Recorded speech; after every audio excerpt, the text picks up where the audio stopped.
Students अच्छे हैं, स्वस्थ हैं, बढ़िया है, आप लोग स्वस्थ रहें।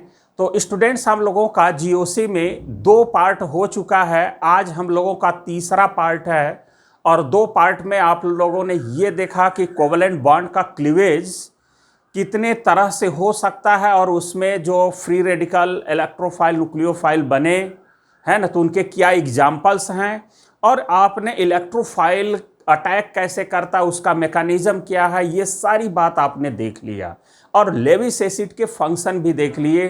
जैसे आप लोगों के बुक में कुछ रिएक्शन इस तरह के एनसीईआरटी में या अदर बुक में दिखते रहते हैं, जैसे मान लीजिए कि halo alkane and halo arene वाले चैप्टर में ये आपको रिएक्शन दिखता है इस तरह से कि यहाँ पर आपने लिया Cl2 और यहाँ पर है FeCl3, ठीक है। तो पूछता है कि इसका प्रोडक्ट क्या बनेगा। तो इसका जो प्रोडक्ट हम लोग बनाते हैं वो यहाँ पर बना देते हैं Cl और यहाँ पर बना देते हैं Cl, ठीक है, CH3 और यहाँ पर Cl। इस तरह का रिएक्शन आप लोग देखते होंगे या आप एनसीईआरटी में आगे वाले चैप्टर में आप ये भी आप देखते होंगे कि COOH है और यहाँ पर Br2 आपने लिया है और FeCl3 ले लिया है, ठीक है। Fe या यहाँ पर ये ले सकते हैं या FeCl3 ये यूज कर दिया जाता है और आपका जो प्रोडक्ट बनता है कुछ इस तरह से बन जाता है। तो ये जो प्रोडक्ट बना आपका वो कैसे बना, वो हम लोग धीरे धीरे एक एक करके समझने की कोशिश कर रहे हैं। तो यहाँ पर पहले हम लोगों को ये समझना कि इनके या इनके बीच में कौन सा रिएक्शन होगा। ये लेविस एसिड है, ये भी लेविस एसिड है, ये भी लेविस एसिड है, ये दोनों लेविस एसिड, उसमें से कोई भी यूज किया गया है, ठीक है। जैसे यहाँ पर ये यूज किया गया है, ये यूज किया गया है एनसीईआरटी में, और यहाँ पर इन दोनों के बीच में रिएक्शन होगा तो क्या बनेगा, ठीक है, वो कैसे बनेंगे, ये सारा चीज हम लोग 2 पार्ट में देख चुके हैं। अब हम लोग आगे देखते हैं, ठीक है।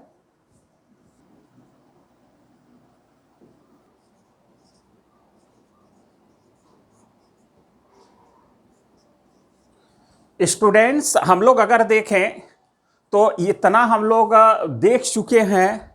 इतना का मतलब ये है कि हम लोग ये रिएक्शन लिए थे और सबस्ट्रेट को आप लोगों ने देखा कि कोवलेंट बॉन्ड से बना होता है और कोवलेंट बॉन्ड से जब बना होता है तो उसका फिशन 2 तरह से होता है और आपका बनता है फ्री रेडिकल इलेक्ट्रोफाइल न्यूक्लियोफाइल, जिसको आप रिएक्शन इंटरमीडिएट कहते हैं। हालांकि इसके बारे में हम लोग बहुत डिटेल देखेंगे आगे कि रिएक्शन इंटरमीडिएट क्या होते हैं और कैसे बनते हैं, कैसे अटैक करते हैं, है ना, उसके लिए क्या एग्जाम्पल्स होंगे, वो सारा चीज़ हम लोग ये देखेंगे। लेकिन यहाँ से अगर हम लोग आगे बढ़ते हैं तो इसमें से जो रिएक्शन इंटरमीडिएट ज़्यादा स्टेबल होता है वो क्या होता है कि वहीं इस रिएजेंट से रिएक्ट करता है। तो उसके लिए हम लोगों को क्या मालूम होना चाहिए, इफेक्ट, क्योंकि हम इसे रिएक्शन इंटरमीडिएट पर इफेक्ट लगा करके तभी हम बता सकते हैं कि कौन ज़्यादा मोर स्टेबल रिएक्शन इंटरमीडिएट है। और यहाँ पर सारे ये इफेक्ट है और भी इफेक्ट हैं जो हम लोग अब देखेंगे एक एक करके। तो ये इफेक्ट मालूम होना चाहिए क्योंकि यहाँ तक तो हम लोग ये देख चुके हैं। और जैसा इलेक्ट्रोफाइल के बारे में आप लोगों ने देखा कि इलेक्ट्रोफाइल लेविस एसिड होता है और लेविस एसिड का फंक्शन क्या है, जैसा आप लोगों को बुकों में दिखता है। जैसे यहाँ पर देखें एनसीईआरटी में ये रिएक्शन दिया है या अदर बुकों में भी दिया है। तो यहाँ पर जैसे FeCl3 है, Cl2 है, तो ये क्यों FeCl3 लिखा गया यहाँ पर एरो के ऊपर, उसका काम क्या है, ठीक है। तो ये हम लोग जनरली इसको इग्नोर कर देते हैं कि ऐसे ही लिखा है, ऐसे नहीं लिखा है। वो आपको एक क्लू दे रहा है कि आप प्रोडक्ट कैसे बनाएंगे। अगर ये सारा चीज़ हम लोगों को पता हो तो देखिए प्रोडक्ट बनाना बहुत आसान होगा। तो यहाँ पर ये और ये कैसे आपस में रिएक्ट करके इलेक्ट्रोफाइल जनरेट करते हैं या ये और ये आपस में मिलके कैसे इलेक्ट्रोफाइल जनरेट करते हैं, ये लेक्चर 2 में आपने या पार्ट 2 में क्या किया, जीओसी फर्स्ट के पार्ट 2 में आपने देख लिया। अब हम लोग पार्ट 3 में स्टार्ट करेंगे यहाँ से इफेक्ट, क्योंकि पहले इफेक्ट हम लोगों को मालूम होगा तभी हम लोग ये बता पाएंगे कि कौन सा रिएक्शन इंटरमीडिएट स्टेबल है। क्योंकि रिएक्शन इंटरमीडिएट हम लोग अगर देखेंगे तो उसमें उसकी स्टेबिलिटी को भी फाइंड करेंगे, तो स्टेबिलिटी के लिए सारे इफेक्ट की जरूरत पड़ेगी। इसलिए सबसे पहले हम लोग इफेक्ट अब देखेंगे और फिर इफेक्ट के बाद आएंगे रिएक्शन इंटरमीडिएट पर। तो स्टूडेंट्स हम लोग देखें इफेक्ट। तो स्टूडेंट्स हम लोग इफेक्ट शुरू करते हैं और इफेक्ट में सबसे पहले हम लोग शुरू करते हैं इंडक्टिव इफेक्ट।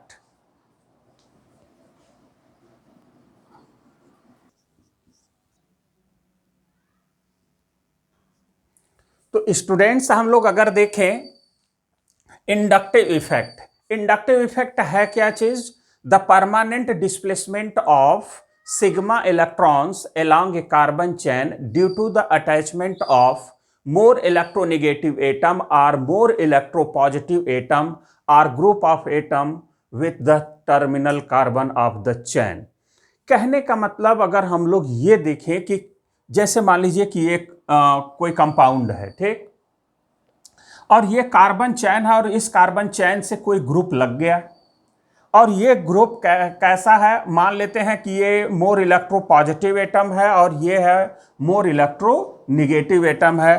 कहने का मतलब है कि ये है मोर इलेक्ट्रो पॉजिटिव एटम और ये है मोर इलेक्ट्रो निगेटिव एटम और ग्रुप ऑफ एटम, ऐसा भी कह सकते हैं। तो यहां पर अगर पॉजिटिव है तो इसका मतलब है कि वो इलेक्ट्रॉन किसी को देगा, किसी कार्बन चैन को देगा, और ये मोर इलेक्ट्रोनेगेटिव एटम है या ग्रुप ऑफ एटम है तो वो कार्बन चैन से इलेक्ट्रॉन को लेगा।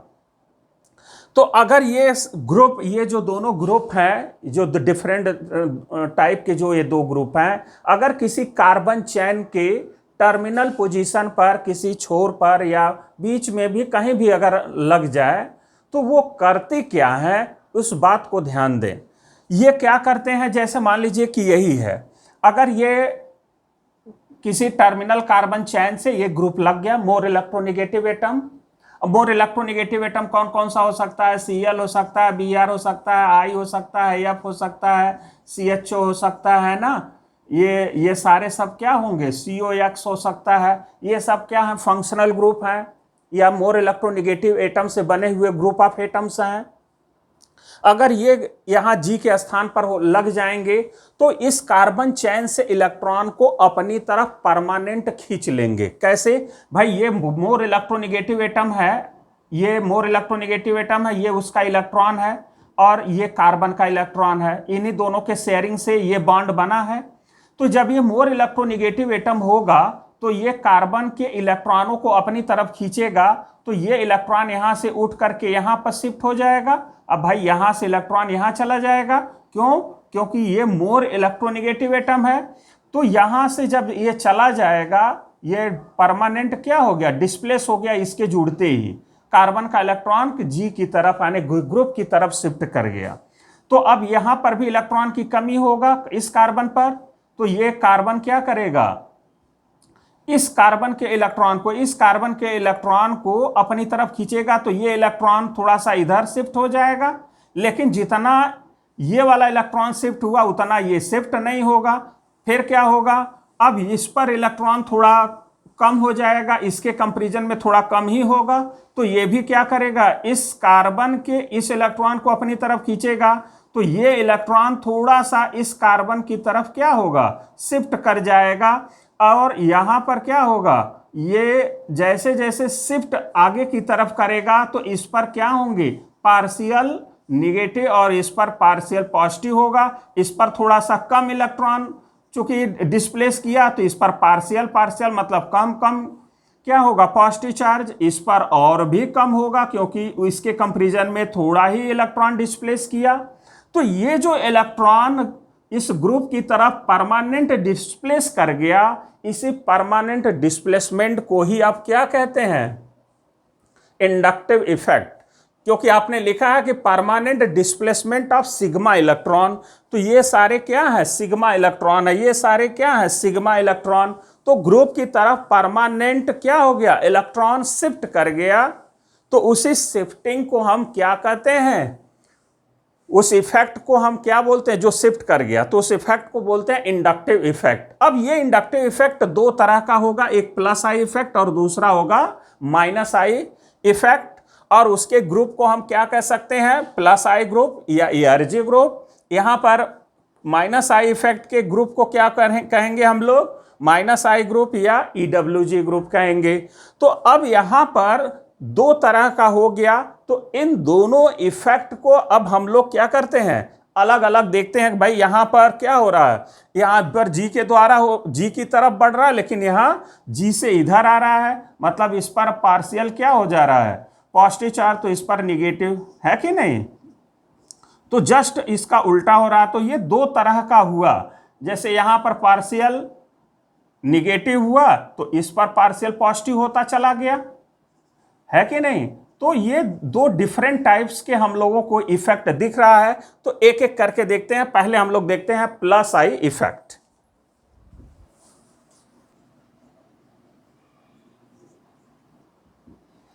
स्टूडेंट्स, हम लोग देखें इंडक्टिव इफेक्ट में, जैसा हम लोग एक आध दो पॉइंट समझ लेते हैं कि इंडक्टिव इफेक्ट जो होता है वो डिस्टेंस पर डिपेंड करता है। जैसे जैसे डिस्टेंस बढ़ेगा वैसे वैसे उस ग्रुप पर, उस कार्बन चेन पर इफेक्ट कम होता जाएगा, और जनरली थर्ड कार्बन तक जाकर के वो लगभग क्या होता है, नेग्लिजिबल हो जाता है। और ये जो ऑपरेट होता है वो सिग्मा इलेक्ट्रॉन्स के थ्रू होता है, पाई इलेक्ट्रॉन्स के थ्रू नहीं होता।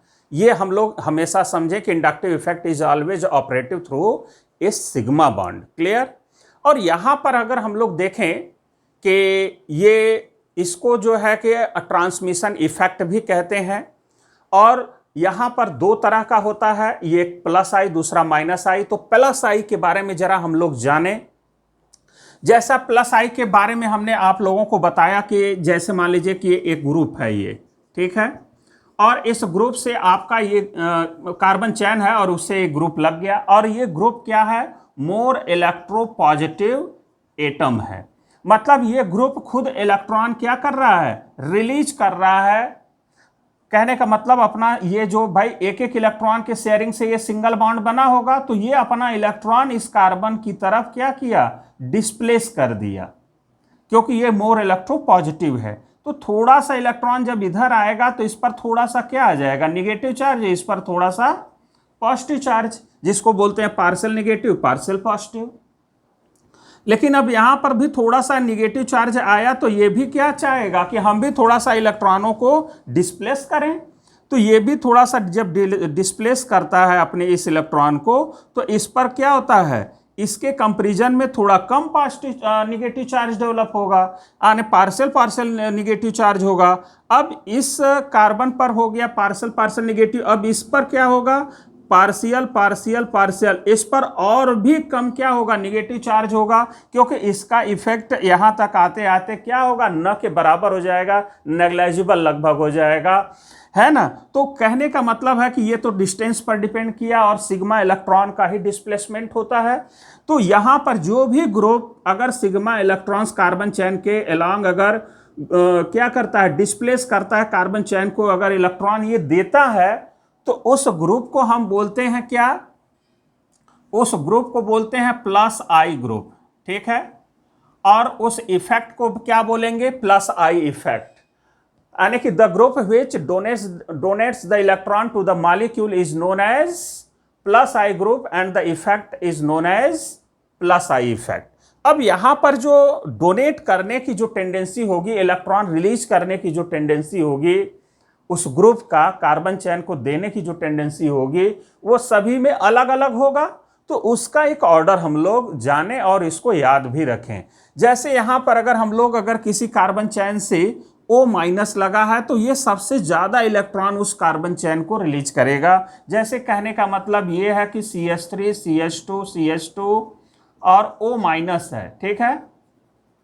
तो ये क्या करेगा, ये जो ग्रुप है इस कार्बन चेन को इलेक्ट्रॉन देगा और इस पर क्या डेवलप करेगा, निगेटिव पार्शियल, इस पर क्या होगा, पार्शियल निगेटिव चार्ज, इस पर 3, इस पर 2, इस पर 1। इसका क्या मतलब है, मतलब इस पर ज्यादा इलेक्ट्रॉन की डेंसिटी हुआ, इस पर इसके कंपैरिजन में कम, और इस पर इसके कंपैरिजन में और कम हो गया।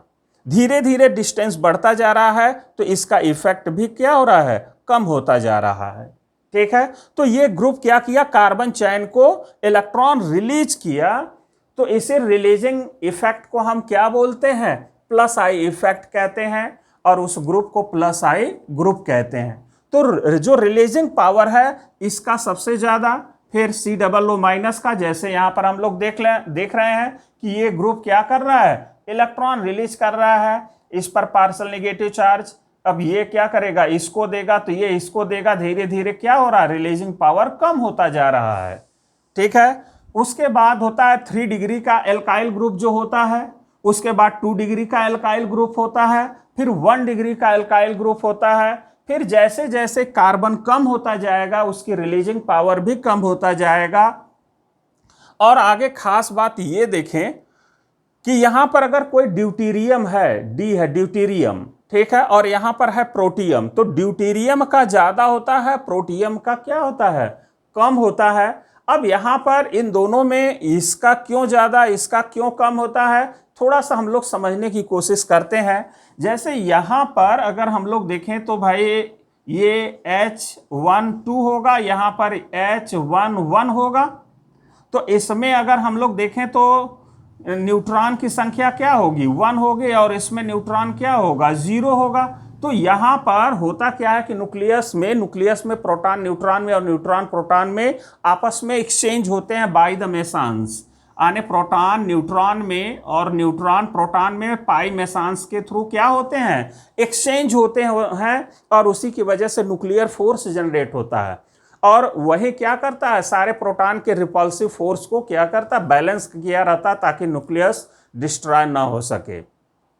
ठीक है, यानी सारे प्रोटॉन को बांधे रखता है।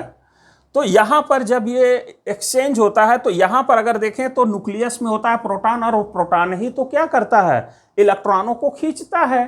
तो यहां पर अगर प्रोटॉन होगा, अगर न्यूट्रॉन उसके न्यूक्लियस में होगा तो ये प्रोटॉन कन्वर्ट हो जाएगा न्यूट्रॉन में, और न्यूट्रॉन पर कोई चार्ज नहीं होता है, आने की खींचने की टेंडेंसी क्या होगी, कम होगी। तो जब खींचने की टेंडेंसी कम होगा तो डोनेटिंग पावर क्या होगा, ज्यादा होगा, क्योंकि इसमें एक न्यूट्रॉन है तो प्रोटॉन कन्वर्ट हो सकता है किसमें, न्यूट्रॉन में। तो अब न्यूट्रॉन में कन्वर्ट हो गया तो कोई खींचने वाला नहीं है कि नहीं, तो जो होगा न्यूट्रलाइज ज्यादा होगा, इसलिए यहां पर डोनेटिंग पावर क्या होगा, ज्यादा होगा। इसलिए ड्यूटेरियम का ज्यादा और प्रोटियम का क्या लेंगे, कम लेंगे। ये रहा ऑर्डर हम लोगों का, ये ऑर्डर याद होना चाहिए। अब हम लोग देखते हैं minus I effect.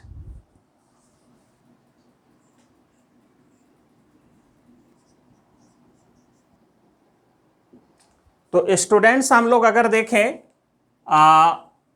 Minus I effect, और माइनस आई इफेक्ट को हम में अगर देखें तो जो ग्रुप आपका इलेक्ट्रॉन खींचेगा उसको माइनस आई ग्रुप बोलेंगे या ERG ग्रुप कहेंगे। ठीक है, इन्हीं के ग्रुप की वजह से ये इफेक्ट होता है।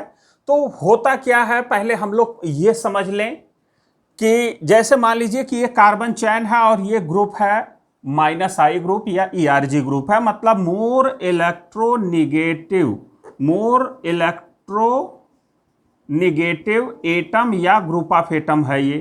तो जो मोर इलेक्ट्रोनिगेटिव एटम या ग्रुप ऑफ एटम होगा वो क्या करेगा, अपनी तरफ इलेक्ट्रॉनों को खींचेगा।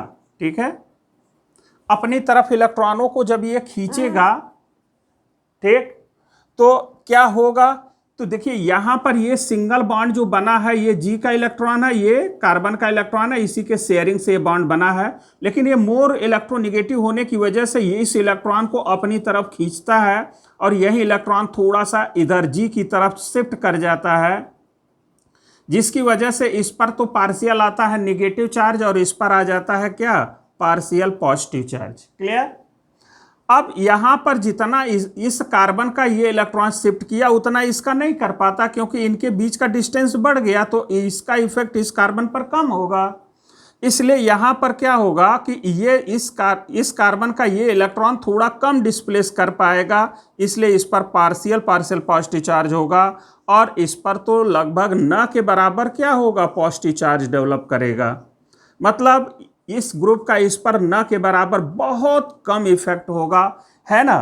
तो यहां पर क्या हुआ कि परमानेंट जो ये सिग्मा इलेक्ट्रॉन थे कार्बन चेन के लॉन्ग, ये जी की तरफ शिफ्ट कर गए। इसी शिफ्टिंग को हम क्या बोलते हैं, माइनस आई इफेक्ट कहते हैं। क्लियर? मतलब the group which accepts the electron from the carbon chain, the group which accepts the electron from the molecule is known as क्या, minus I group, and the effect is called minus I effect. यहां पर अगर हम लोग देखें, minus I effect आने की जो खींचने की टेंडेंसी होगी, जैसे ये ग्रुप अपनी तरफ खींच रहा है, वो खींचने की जो टेंडेंसी होगी वो सबसे ज्यादा इसमें और सबसे कम किसमें होगा, इस एच में होगा। ठीक है, तो ये पावर, खींचने का पावर सबसे ज्यादा इसमें, फिर इसमें, फिर इसमें, धीरे धीरे ये क्या हो रहा है, ये धीरे धीरे डिक्रीज कर रहा है। तो यहां पर अगर हम इन सभी को अगर देखें ध्यान से, तो ये जनरली क्या है, सब फंक्शनल ग्रुप। तो ये 2 पॉइंट हम लोग जरूर याद रखेंगे, क्या, कि जितने फंक्शनल ग्रुप होंगे वो सब क्या होंगे, माइनस आई ग्रुप्स होंगे, और जितने एल्काइल ग्रुप्स होंगे वो सब प्लस आई होंगे। तो याद करने के लिए बस ये 2 चीज याद रखें कि माइनस आई अगर जानना है तो क्या है, वो कोई फंक्शनल ग्रुप होगा, और कोई प्लस आई जानना है तो कोई एल्काइल ग्रुप्स होगा। तो जनरली ये अगर हम लोग याद रखें तो हम लोगों को ये थोड़ा सा सहूलियत होगा कि कौन प्लस आई है, कौन माइनस आई है। तो एल्काइल ग्रुप्स जो होंगे वो प्लस आई, और जो फंक्शनल ग्रुप होंगे वो माइनस आई। यहां पर हम लोग ये दिखाने की कोशिश कर रहे हैं कि चार्ज का जो ग्रुप है, जो इलेक्ट्रॉन खींच रहा है अपनी तरफ, उसका इफेक्ट क्या होगा। जैसे NO2 क्या है, जैसे यहां पर है NO2 लगा हुआ है, ये NO2 क्या है, माइनस आई, फंक्शनल ग्रुप है, माइनस आई है, तो अपनी तरफ इलेक्ट्रॉन खींच रहा है। तो इस कार्बन का इलेक्ट्रॉन खींचेगा तो इस कार्बन पर क्या होगा, स्लाइटली पॉजिटिव चार्ज होगा, फिर उसके बगल वाले कार्बन पर वेरी स्लाइटली पॉजिटिव चार्ज होगा, फिर उसके बगल वाले कार्बन पर नेग्लिजिबली पॉजिटिव चार्ज डेवलप होगा। ठीक है, और यहां पर क्या होगा, यहां पर अगर हम लोग चाहें तो चार्ज लिख सकते हैं, है ना।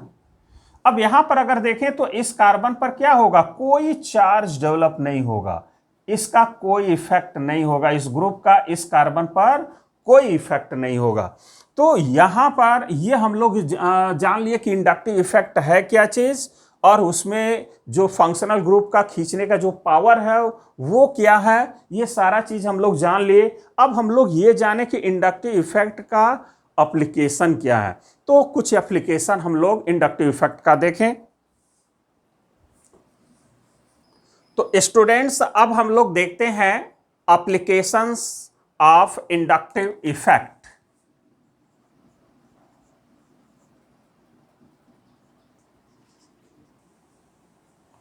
तो स्टूडेंट्स हम लोग देखें एप्लीकेशन में, सबसे पहले इंडक्टिव इफेक्ट का एप्लीकेशन है जैसे एसिडिक स्ट्रेंथ।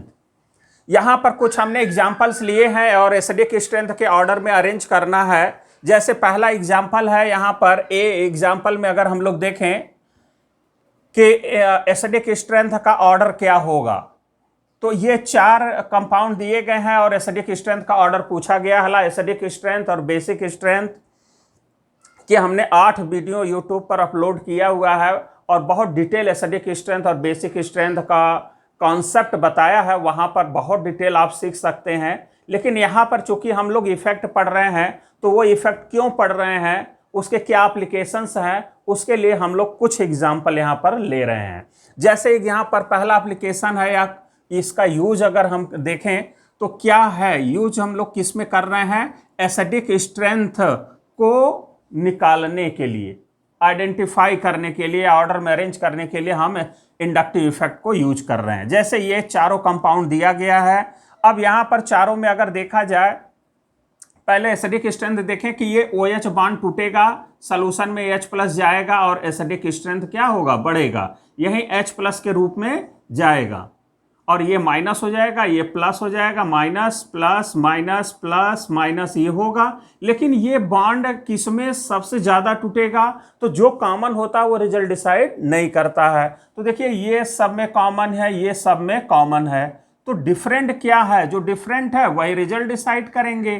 तो जरा देखा जाए कि यहाँ डिफरेंट क्या है, तो ये डिफरेंट सब में दिख रहा है। तो डिफरेंट में ये है कि ये सब क्या है, माइनस आई ग्रुप है या प्लस आई है। जैसे ये प्लस आई है, ये माइनस है, माइनस है, माइनस है। तो अब माइनस आई पावर का हमने एक ऑर्डर दिया था, तो जिसका माइनस आई पावर ज्यादा रहेगा वो क्या करेगा, वो इलेक्ट्रॉन बहुत तेजी से अपनी तरफ खींचेगा, और ये क्या होगा, ओ और एच के बॉन्ड में टेंशन ज्यादा डेवलप होगा और बॉन्ड टूट जाएगा, एसिडिक स्ट्रेंथ बढ़ जाएगा। तो अब देखना है कि सबसे ज्यादा कौन खींचता है। तो ऑर्डर हम लोगों का कौन सा आएगा भाई, सबसे ज्यादा अगर देखा जाए तो NO2 का पहले आता है और फिर F आता है ऑर्डर में, इंडक्टिव इफेक्ट के ऑर्डर में। तो सबसे ज्यादा एसिडिक हो गया फर्स्ट, तो ऑर्डर क्या हो जाएगा, अगर यहां पर देखें तो फर्स्ट, फिर उसके बाद सेकंड हो जाएगा, और सेकंड के बाद आपका थर्ड होगा, और थर्ड के बाद फोर्थ हो जाएगा। ये तो आपने आइडेंटिफाई कर लिया क्या, एसिडिक स्ट्रेंथ का ऑर्डर। अब यहां पर अगर एसिडिक स्ट्रेंथ का ऑर्डर देखें तो माइनस आई इफेक्ट के अनुसार यहां पर आपने डिसाइड कर लिया कि सबसे ज्यादा ये खींचा तो इसलिए ये बॉन्ड जल्दी टूटा, एसिडिक स्ट्रेंथ सबसे ज्यादा। ये तो बल्कि खींचेगा नहीं बल्कि दे देगा, इसलिए कम टूटेगा, एसिडिक स्ट्रेंथ सबसे कम। यहां पर अगर हम लोग देखें तो यहां पर भी देखिए ये कॉमन है, और यहां से यही बॉन्ड हमको तोड़ना है। तो ये बॉन्ड कब टूटेगा, जब ऑक्सीजन का इलेक्ट्रॉन खींचा जाएगा इधर से, तो ये इजीली टूटेगा, या इलेक्ट्रॉन मिलेगा तो नहीं टूटेगा। तो सबसे ज्यादा इलेक्ट्रोनिगेटिव अगर हम लोग देखें तो सबसे ज्यादा माइनस आई पावर किसका है, तो NO2 का माइनस आई पावर सबसे ज्यादा होता है। देखिए ये NO2 है, और ये फ्लोरीन है, ये क्लोरीन है, ये CH3 है। यही डिफरेंट दिखाई दे रहे हैं, बाकी तो कॉमन है। तो सबसे ज्यादा माइनस आई पावर किसका होता है, NO2 का, फिर फ्लोरीन का, फिर क्लोरीन का, फिर CH3 का है। तो ऑर्डर क्या हो जाएगा भाई, ऑर्डर अगर हम लोग देखें तो ऑर्डर हो गया क्या, 4 सबसे ज्यादा एसिडिक, फिर 3 होगा, फिर 2 होगा, और फिर 1 होगा। ये तो इंडक्टिव इफेक्ट के ही ऑर्डर से क्या हुआ, अरेंज हो गया एसिडिक स्ट्रेंथ। अब यहां पर कुछ हम लोग NCERT के बुक से कुछ क्वेश्चन कर लेते हैं। जैसे इन दोनों में अगर देखा जाए तो इन दोनों में कौन सबसे ज्यादा एसिडिक होगा, तो इसमें अगर देखते हैं तो ये तो CH3 है जो इलेक्ट्रॉन रिलीजिंग ग्रुप होगा, और ये क्या है, माइनस आई है। ये माइनस आई है तो इलेक्ट्रॉन खींचेगा, तो इस कार्बन पर कम होगा इलेक्ट्रॉन, तो ये कार्बन इस ऑक्सीजन का खींचेगा, तो OH बॉन्ड के बीच में टेंशन ज्यादा डेवलप होगा और ये टूट जाएगा H+ और O- में, ये सोल्यूशन में जाएगा, एसिडिक स्ट्रेंथ बढ़ जाएगा। तो हम कह सकते हैं कि ये माइनस आई है, ये प्लस आई है, माइनस आई एसिडिक स्ट्रेंथ को बढ़ाता है। तो ये सेकेंड वाला क्या है, ज्यादा एसिडिक होगा फर्स्ट से। अब यहां पर इन दोनों में बताना है कि कौन ज्यादा एसिडिक है। पहले तो इन दोनों में बताना था कि क्या कौन ज्यादा एसिडिक है, इन दोनों में बताना है कि कौन ज्यादा एसिडिक है। तो माइनस आई पावर इसका ज्यादा होता है, इसका माइनस आई पावर कम होता है। तो माइनस आई पावर फ्लोरीन का ज्यादा, तो ये ज्यादा इलेक्ट्रॉन खींचेगा, ये कम इलेक्ट्रॉन खींचेगा, तो कम टूटेगा, कम एसिडिक होगा। तो ये ज्यादा एसिडिक हो गया फर्स्ट, और उसके बाद क्या होगा, सेकेंड उसके बाद होगा। ई में अगर हम लोग देखें तो सबसे ज्यादा किसका माइनस आई है, तो भाई दोनों तो सेम है, माइनस आई पावर सेम है, लेकिन पोजीशन अलग अलग है। ये 1 2 3 और ये फोर्थ कार्बन पर लगा है, ये 1 2 3 ये थर्ड कार्बन पर है। तो जो नजदीक रहेगा तो इसका इफेक्ट इस बॉन्ड पर ज्यादा होगा, मतलब ये नजदीक है तो ये इलेक्ट्रॉन क्या करेगा, ज्यादा आसानी से, मतलब बहुत तेजी से खींचेगा इसका, ये टूटेगा आसानी से। और ये तो दूर से खींच रहा है, तो ये इसका इफेक्ट इस बॉन्ड पर क्या होगा, कम होगा, इसलिए कम टूटेगा, तो कम एसिडिक होगा, इसलिए सेकंड ज्यादा एसिडिक हो गया फर्स्ट से। अब इन दोनों में अगर देखा जाए तो यहां पर देखिए 3 माइनस आई हैं, 3 माइनस आई हैं, तो तीनों अगर अपनी तरफ इलेक्ट्रॉन खींचेंगे तो ये तेजी से नीचे की तरफ इलेक्ट्रॉन खींचा जाएगा। तो ये क्या होगा, बहुत तेजी से इलेक्ट्रॉन खींचा जाएगा, तो आसानी से ये बॉन्ड टूट जाएगा, एसिडिक स्ट्रेंथ बढ़ जाएगा। ये क्या करेगा, ये तो इलेक्ट्रॉन पहुंचा देगा, और जब पहुंचा देगा तो ये ऑक्सीजन ही कम खींचेगा, तो कम टूटेगा, एसिडिक स्ट्रेंथ कम होगा। इसलिए हम कह सकते हैं कि फर्स्ट का एसिडिक स्ट्रेंथ ज्यादा होगा सेकेंड से। अब ये तो हो गया एसिडिक स्ट्रेंथ पर एप्लीकेशन। दूसरा है, आगे हम लोग देखते हैं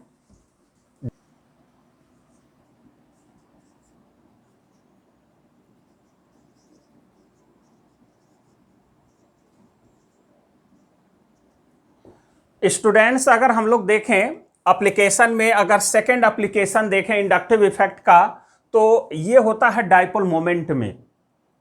तो डाइपोल मोमेंट में अगर देखा जाए तो यहां पर कुछ कंपाउंड दिए गए हैं और इसको ऑर्डर में अरेंज करना है डाइपोल मोमेंट के ऑर्डर में। तो देखिए डाइपोल मोमेंट ये क्या होता है, वेक्टर क्वांटिटी होता है जिसमें मैग्नीट्यूड और डायरेक्शन दोनों होता है। मतलब जो यहाँ पर जो बॉन्ड होते हैं, ये बॉन्ड अगर हम लोग देखें तो अगर दो डिफरेंट ग्रुप या दो डिफरेंट एटम से अगर जुड़े होते हैं तो उन दो बॉन्डेड एटम पर चार्ज डेवलप होता है। उसी चार्ज को मेजर करने के लिए एक टर्म बनाया गया है जिसको बोलते हैं डाइपोल मोमेंट। तो यहां पर चार्ज डेवलप कब होगा, जब माइनस आई ग्रुप क्या होगा, ज्यादा होगा। तो ये बहुत तेजी से अपनी तरफ इलेक्ट्रॉन खींचेगा, तो इस पर पार्शियल नेगेटिव चार्ज ज्यादा, इस पर पार्शियल पॉजिटिव चार्ज कम क्या होगा, ज्यादा होगा। तो डाइपोल मोमेंट का डायरेक्शन होता है लेस इलेक्ट्रोनेगेटिव टू मोर, है ना। तो डाइपोल मोमेंट का डायरेक्शन हो गया। अब तो ये समझ गए होंगे चार्ज। तो अब यहां पर डाइपोल मोमेंट को हम एक एरो से दिखाते हैं, तो यहां पर हो जाएगा CH3 से इसके NO2 की तरफ। तो अब ये मैग्नीट्यूड ज्यादा होगा और ये मैग्नीट्यूड कम होगा, क्योंकि इसका माइनस आई पावर कम होता है, ठीक है। और यहां पर देखें तो इसका और भी कम हो गया। तो यहां पर अगर जैसे जैसे बढ़ रहे हैं वैसे वैसे क्या हो रहा है, माइनस आई पावर कम होता जा रहा है। तो इसका डाइपोल मोमेंट का भी मैग्नीट्यूड क्या होगा, कम होता जाएगा। तो ऑर्डर जो डाइपोल मोमेंट का हमको मिलेगा वो कुछ इस तरह से मिलेगा। अब यहां पर हम लोग देखें कि यहां पर भी डाइपोल मोमेंट का ऑर्डर देखें, तो यहां पर देखिए कि यहां पर कुछ यहां पर वेरिएशन दिखाई दे रहा है इलेक्ट्रोनेगेटिविटी के बेसिस पर, या हम यूं कहें कि माइनस आई इफेक्ट के बेसिस पर थोड़ा सा चेंज हो जा रहा है। क्योंकि माइनस आई इफेक्ट इसका सबसे ज्यादा है, तो इसका क्या होना चाहिए, डाइपोल मोमेंट ज्यादा होना चाहिए, लेकिन नहीं होता है। क्योंकि इसका जो इलेक्ट्रॉन खींचने की जो टेंडेंसी होती है, लेने की जो टेंडेंसी होती है, खींचने की टेंडेंसी ज्यादा होती है, लेकिन इसका साइज आवश्यकता से अधिक अपने ही ग्रुप के एलिमेंट में क्या होता है, सबसे कम होता है। तो बहुत कम एरिया में इलेक्ट्रॉन की डेंसिटी बढ़ जाएगा। अगर इलेक्ट्रॉन खींचेगा तो इलेक्ट्रॉन क्या होगा, जैसे भाई इसकी साइज फ्लोरीन का ये है तो क्लोरीन का साइज ये है। अगर हम इसके आउटर मोस्ट सेल में देखें तो 7 इसमें भी होता है, 7 इसमें भी होता है। लेकिन यहाँ इलेक्ट्रॉन अगर हम लोग जोड़ना चाहें तो आसान होगा, लेकिन यहाँ इलेक्ट्रॉन जोड़ना आसान नहीं होगा, क्योंकि यहाँ इलेक्ट्रॉन की डेंसिटी ज़्यादा क्या है, ज़्यादा है। तो यहाँ इलेक्ट्रॉन जो है कि कम जोड़ पाएंगे, ठीक है, मूव कर पाएगा, क्योंकि इलेक्ट्रॉन की डेंसिटी ज़्यादा होने से इलेक्ट्रॉन जैसे ही नज़दीक आएगा रिपल्सन हो जाएगा, ठीक है। तो यहाँ पर इसकी वजह से ये वेरिएशन होगा, आपका मिलेगा। तो यहाँ क्लोरीन का अगर देखा जाए तो आयोनाइजेशन इलेक्ट्रॉन गेन एंथैल्पी इसका ज़्यादा होता है, इसका कम होता है, ठीक है। इसलिए हम कह सकते हैं कि यहाँ पर इसका डाइपोल मोमेंट ज़्यादा होगा, इसका कम होगा। जबकि इंडक्टिव इफेक्ट में देखें तो ये ज़्यादा माइनस आई है, ये कम है। लेकिन यहाँ पर क्या होगा, इंडक्टिव पर डिपेंड नहीं करता है, एक्चुअल में साइज पर डिपेंड कर रहा है कि इसका साइज बहुत छोटा, इसलिए इलेक्ट्रॉन को नहीं बहुत ज़्यादा खींच पाता। ये खींच पाता है, वैकेंट डी ऑर्बिटल भी है और इलेक्ट्रोनेगेटिव तो है ही, इसलिए इसका डाइपोल मोमेंट ज़्यादा होगा, फिर इसका होगा, फिर इसका होगा। बाकी तो सब वही ऑर्डर होगा इंडक्टिव इफेक्ट के, बस केवल इन दोनों में अंतर होता है। जैसे हमने डाइपोल मोमेंट का वैल्यू ये दे दिया है, ठीक है। अब यहां पर देखें कि बॉन्ड लेंथ में क्या होगा। तो अगर हम लोग देखें तो इसका माइनस आई पावर सबसे कम और एफ का माइनस आई पावर क्या होता है, सबसे ज्यादा। तो ये इलेक्ट्रॉनों को खींचेगा, तो ये क्या होंगे, ये नजदीक आएंगे, तो लेंथ यहां पर क्या होगा, सबसे छोटा। इसका माइनस आई पावर कम, बहुत कम खींचेगा, लेंथ बड़ा होगा, और वैसे भी साइज बड़ा होता है इसका। तो यहां पर ये सबसे ज्यादा होगा, फिर ये होगा, फिर ये होगा, ठीक है। मतलब माइनस आई पावर के जस्ट उल्टा आ रहा है ये ऑर्डर। यहां पर स्टेबिलिटी अगर हम लोग देखें तो स्टेबिलिटी ऑफ कार्बोकेटायन के भी अगर हम लोग देखें तो बहुत ज़्यादा हम लोग इसको यूज करते हैं इंडक्टिव इफेक्ट को। जैसे इंडक्टिव इफेक्ट में अगर हम लोग लगाएं कि इस कार्बोकेटायन के स्टेबिलिटी का ऑर्डर अरेंज करिए, जैसे दे दिया गया क्वेश्चन कि arrange in the order of increasing या decreasing stability of the following carbocation. तो आप किस तरह से इसको स्टेबिलिटी के ऑर्डर में अरेंज करेंगे। तो सबसे ज़्यादा कार्बोकेटायन कौन ज़्यादा स्टेबल होगा, जिस कार्बन को, जिस पर प्लस है, जो इस कार्बन को इलेक्ट्रॉन ज़्यादा प्रोवाइड कर देगा उसकी स्टेबिलिटी ज़्यादा। तो यहां पर हम लोग देखें ये सब क्या है, प्लस आई है। तो ये प्लस आई डायरेक्ट क्या देगा, इस कार्बोकेटायन को इलेक्ट्रॉन दे देगा, इसलिए इसकी स्टेबिलिटी ज़्यादा होगी इस वाले से, क्योंकि ये इसको देगा और ये पहले इसको देगा फिर इसको देगा। तो डिस्टेंस बढ़ गया तो देने की जो कैपेसिटी होगी कम हो जाएगी इस पर, इसलिए ये कम होगा, ये ज़्यादा। यहाँ पर देखें तो ये पहले इसको देगा फिर इसको अपना इलेक्ट्रॉन इसको देगा फिर ये इसको देगा, तब यहाँ पहुँचेगा। तो और जो है कि डिस्टेंस बढ़ गया, इसलिए यहाँ पर ये लेस स्टेबल होगा, ये ज़्यादा स्टेबल होगा इंडक्टिव इफेक्ट से। फिर यहाँ पर अगर देखें तो कार्बन ही कम हो गया, यहाँ पर 3 कार्बन इलेक्ट्रॉन इसको दे रहे थे, अब 2 ही कार्बन इसको देंगे। तो more will be the number of carbon atom, greater will be the plus I power. जितना ज़्यादा कार्बन होगा उतने ही ज़्यादा इलेक्ट्रॉन डोनेट करने की टेंडेंसी ज़्यादा होगी, उतना ही ज़्यादा क्या होगा, प्लस आई पावर ज़्यादा होगा। तो इस बात को ध्यान देंगे। तो यहाँ कार्बन ज़्यादा तो डोनेटिंग पावर ज़्यादा, यहाँ कार्बन कम तो डोनेटिंग पावर कम, इसलिए ये ज़्यादा स्टेबल होगा इससे। और इसमें कार्बन कम हो गया इसलिए ये लेस होगा, ये ज़्यादा। यहाँ और कम हो गया इसलिए ये ज़्यादा ये कम, तो ऑर्डर ये मिल गया। ऐसे ही कार्बन आयन होगा तो क्या होगा, तो कार्बन आयन अब यहाँ पर इलेक्ट्रॉन की डेंसिटी बढ़ गया, मतलब ये कब ज़्यादा स्टेबल होगा, जब ये निगेटिव चार्ज क्या हो, इसका मैग्नीट्यूड कम होगा, तब ये हम कह सकते हैं कि इसकी स्टेबिलिटी क्या होगा, बढ़ेगा। तो अब यहाँ पर ये निगेटिव चार्ज अगर हम लगा दें, अब हम इसको देख रहे हैं, अब ये हो गया एग्जाम्पल कार्बन आयन का। अब देखिए ये निगेटिव चार्ज कम यानी न्यूट्रल की तरफ बढ़ेगा तभी ये ज़्यादा स्टेबल होगा। तो यहाँ पर तो इलेक्ट्रॉन बल्कि ये दिए जा रहे हैं और निगेटिव चार्ज बढ़ रहा है, तो इसकी स्टेबिलिटी सबसे कम। यहाँ पर क्या होगा, थोड़ा ये कम पहुँचाएगा इसके कंपैरिजन में, यहाँ तो तीनों डायरेक्ट पहुँचा देंगे इस कार्बन पर, ज़्यादा इलेक्ट्रॉन पहुँचा, स्टेबिलिटी सबसे कम। यहाँ पर कम पहुँचाएगा इसलिए ये ज़्यादा स्टेबल, ये कम। यहाँ पर क्या होगा, ये भी उल्टा हो जाएगा, क्योंकि यहाँ पर 2 ये ग्रुप डायरेक्ट इसको देंगे, लेकिन यहाँ पहले तो इसको देगा, ये इसको देगा, तब पहुँचाएगा, तो कम इलेक्ट्रॉन पहुँचेगा इसलिए ज़्यादा स्टेबल।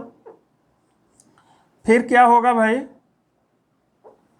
अब ये क्या होगा, ये कम स्टेबल होगा, ये ज़्यादा स्टेबल होगा, क्योंकि कार्बन कम इसमें कार्बन ज़्यादा। फिर ये ऑर्डर उल्टा हो जाएगा, अब फिर ये भी उल्टा हो जाएगा, ये ज़्यादा स्टेबल, ये लेस स्टेबल। तो कार्बन आयन की स्टेबिलिटी का ऑर्डर ये आएगा। अब हम लोग जरा फ्री रेडिकल का ऑर्डर देख लेते हैं। अब इसको हम बना देते हैं क्या, फ्री रेडिकल, सबको, इन सबको फ्री रेडिकल। अब ये फ्री रेडिकल अगर बन गया तो अब स्टेबिलिटी का ऑर्डर क्या होगा, तो फ्री रेडिकल क्या होता है भाई, फ्री रेडिकल अगर ध्यान से देखें तो यहाँ पर इसके आउटर मोस्ट सेल में क्या हो रहा है, 2 2 4 2 6 एक साथ ही इलेक्ट्रॉन है, मतलब इस कार्बन का ऑक्टेट इनकम्प्लीट है, तो इस कार्बन को इलेक्ट्रॉन चाहिए तभी ये स्टेबल हो पाएगा। तो ये सबसे ज़्यादा देखिए यहाँ पर ये इसको इलेक्ट्रॉन दे रहे हैं, प्लस आई से ये भी दे रहा है, प्लस आई से ये भी दे रहा है, प्लस आई से ये भी, तो इलेक्ट्रॉन बहुत ज़्यादा पहुँच गया, तो ये क्या होगा, ज़्यादा स्टेबल होगा। अब ये फिर क्या होगा, ये अब ये ज़्यादा ये कम होगा, क्योंकि ये 2 डायरेक्ट देंगे, यहाँ 3 डायरेक्ट दे रहे हैं, ठीक है। तो अब यहाँ पर क्या होगा भाई, अब ये ज़्यादा स्टेबल होगा इस वाले से, क्योंकि यहाँ 2 ग्रुप डायरेक्ट इसको दे रहे हैं, यहाँ तो पहले ये इसको देगा फिर देगा तब पहुँचेगा, तब ये क्या होगा, इलेक्ट्रॉन की डेंसिटी बढ़ेगा तब ये स्टेबल होगा। अब यहाँ पर क्या होगा भाई, ये ज़्यादा हो जाएगा, ये कम होगा, क्योंकि इसमें कार्बन ज़्यादा इसमें कम। फिर ये ज़्यादा स्टेबल हो जाएगा, ये कम, क्यों, क्योंकि इसमें 2 कार्बन है इसमें 1 कार्बन है। अब ये क्या होगा, ये ज़्यादा स्टेबल हो जाएगा, ये फिर कम। तो ये फ्री रेडिकल, ये सारे फ्री रेडिकल हो गए, इनके स्टेबिलिटी का ऑर्डर ये हो गया। तो इंडक्टिव इफेक्ट से हम लोग जो है कि इन सभी को क्या कर सकते हैं, आराम से अरेंज कर सकते हैं, या क्या ऑर्डर होगा वो बता सकते हैं। तो इसके एप्लीकेशन ढेर सारे हैं, इंडक्टिव इफेक्ट के जैसे आपने देख लिया, एसिडिक स्ट्रेंथ, डाइपोल मोमेंट हो गया, बॉन्ड लेंथ हो गया, stability of carbocation, carbanion, free radical, और भी होता है। तो इन सभी में क्या होता है, इंडक्टिव इफेक्ट को हम लोग यूज करते हैं। तो स्टूडेंट्स, इस वीडियो के लिए इतना ही।